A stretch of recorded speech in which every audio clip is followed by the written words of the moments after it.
السلام عليكم ورحمة الله وبركاته. اللهم صل وسلم وبارك على سيدنا محمد وعلى آله وصحبه وسلم.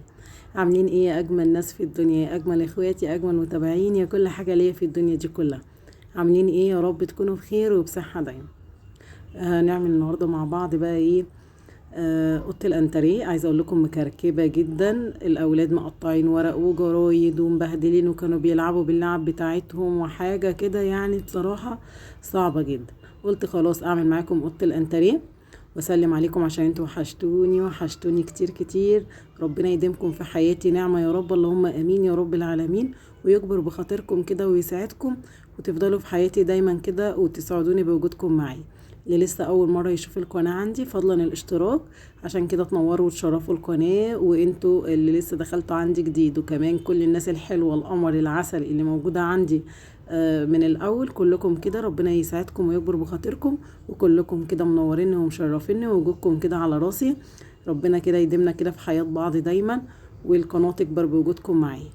تعالوا بقى بص، عماله اعمل ايه بقى هنا؟ عماله الم الورق. قلت بقى ايه، مادام هنعمل الاوضه دي مع بعض، ده المكان اللي احنا بنقعد فيه باستمرار.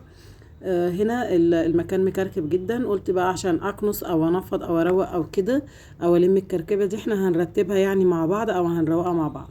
هنا انا بوريكم الجزء دوت اللي هو الابيض دوت، النقاشه بتاعت اللون الموف. ولادي عاملينها كده، مفحرينها بايديهم ومبينه الحته اللي هي البيضه دي، بصراحه مضايقاني جدا، بحاول طول الوقت ان انا اداريها بالستاره. لكن طبعا ايه يعني، بتبين برضو، ما هي الستاره خفيفه. المهم المكان هنا مضايقني جدا، فقلت ايه، الم بقى الورق والكركبه والحاجات والزباله اللي في الارض الاول، عشان بس تسهل عليا واحنا بنروق مع بعض. ورحت بقى عدلت الكاميرا وجبناها كده ناحيه الانتريه شويه، عشان نبتدي بقى ايه، نرتب الاوضه مع بعض. يا رب كده تكونوا بتتحفزوا كده وتتنشطوا، واتمنى بجد انكم يعني على قد ما تقدروا كده، لو في اي حاجه عندكم محتاجه تتعمل تفرحوني بقى من الفيديو بتاعي كده، وتتنشطوا وتقوموا تعملوها يعني.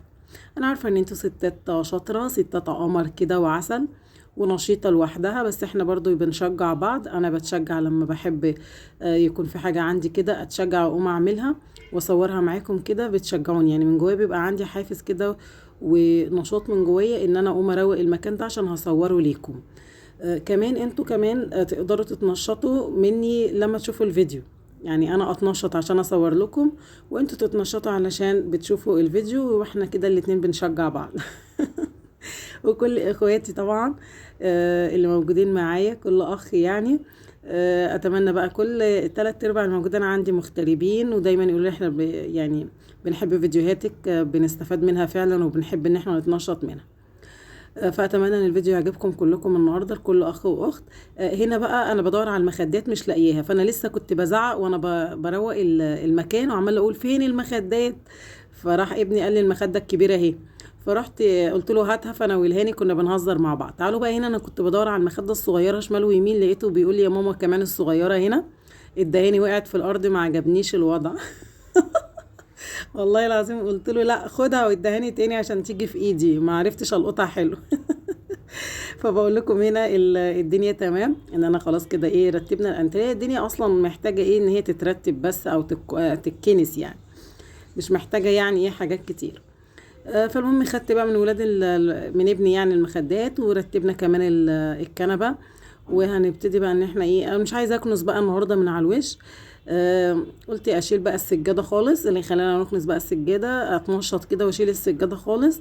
نكنس الارض علشان كمان نجيب تحت الانتريه، لان طبعا المكان هنا اللي بنقعد فيه كتير، فولادي يعني اكيد وارد ان في حاجه واقعه تحت الكنب، فقلت اشيل السجاده خالص ونكنس تحت الكنب كمان، وبعدين نرجع بقى السجاده على نظافه بعد ما تكون ايه اتنفضت، فكده احسن. بصوا هنا لقيت ورق كالعادة، يعني بقول لكم هنا المكان بيبقى صعب جدا، او اي مكان بصراحة، البيت اللي فيه ولاد ما يعني ما يخلاش بقى من التنظيف اكيد. هنا بقى كنت بقول لابني هات المقشة، بدل ما اسيبكم واروح اجيبها وارجع، نسيت اجيبها معايا، فقلت اما اخد صورة مصغرة وبسلم عليكم.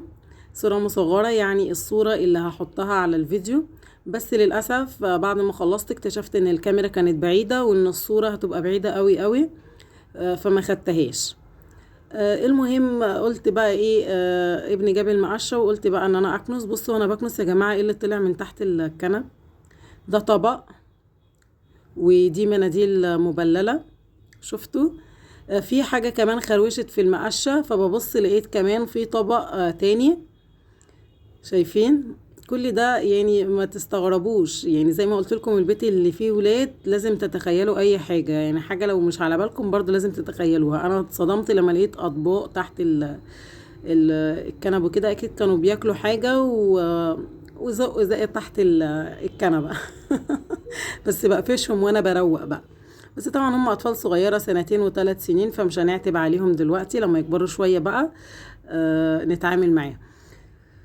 بس فهمتهم طبعا على طول، اقول لهم يعني ده كيك، ده ما ينفعش كده، بس هما برضو مش بيفهموا في السن ده، يعني لسه شويه.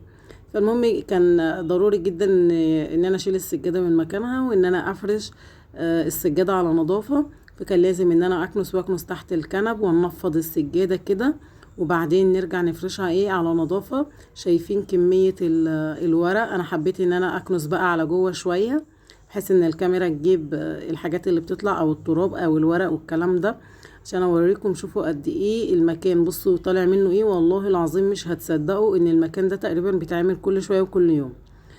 ده لان بياكلوا بقى اللي في الارض دي مش تراب على قد ما هي فتافيت. دايما فتافيت البسكوت والحاجات بتاعتهم دي اللي بتضايقني، والكحك بقى والبسكوت والحاجات دي كمان. احنا لسه خارجين من العيد، فلسه عندي الكحك والبسكوت، فبياكلوا منه فتافيت بقى مع التراب والجو مع الزبالة. يعني المهم ان لازم كل يوم، يعني كل ما بكنسها او اي ركن في الشقة، كل ما اعمله ويطلع من وراه التراب ده او الكمية من الزبالة دي، انا بكون متضايقة. يعني بحس ايه ده يا جماعة، وفي ايه، انا لسه عاملة كده، فازاي ده جه امتى، حرام عليكم كده.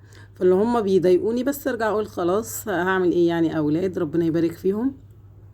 انا هنا رحت كنت ثبت الكاميرا، شفت بس حاجة ورجعت لكم تاني لما الكاميرا عملت كده. يعني ما قطعتش حاجة، بس وقفت الكاميرا ورجعت كملت معاكم تنظيف، كنت بعمل حاجة.